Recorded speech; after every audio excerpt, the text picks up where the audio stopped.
Avem și scaune pentru bebeluși. Obligatoriu.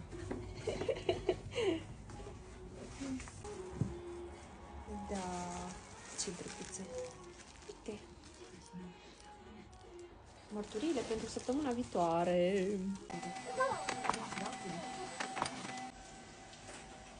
Astea sunt florile pentru decorul din weekendul ăsta? Da, da. Da, facem decor de toamnă. Uite câtă marfă avem de recepționat azi. Trebuie să facem noi un săculeț în genul ăsta. Da, pentru astea. Eu m-am gândit că dacă tăiem iuta asta pătrată și o facem ca pe un coif. Dar nu punem și fundița asta. Câte bucăți? Dar 5 ar trebui să fie, numai că nu scrie aici. Astea. Și alea, cred că sunt plus, nu? Nu știu, vedeți mostre. Mostre? O fi. Nu știu. Se pun de baie. Același preț? Da.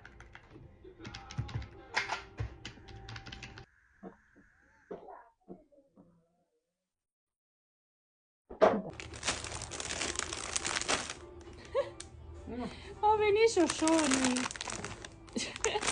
și coronite. Happy birthday! O, ce drăguțe! E greu că sunt vreo care din aia de le place să meargă la școală la master. Și te zoască, de zici că așa e de important să mergi. Scurtăm cămașa. Scurtăm cămașa și o introducem. Aici. Drăguț.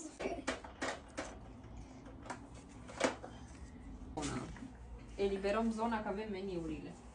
Deci asta îmi place cum arată. Doar că acoperă și cine vrea să citească ar trebui să facă așa.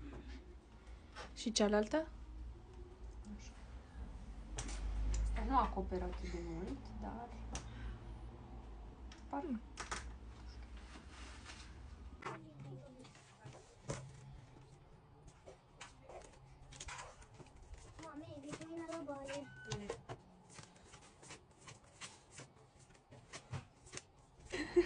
Nu cred!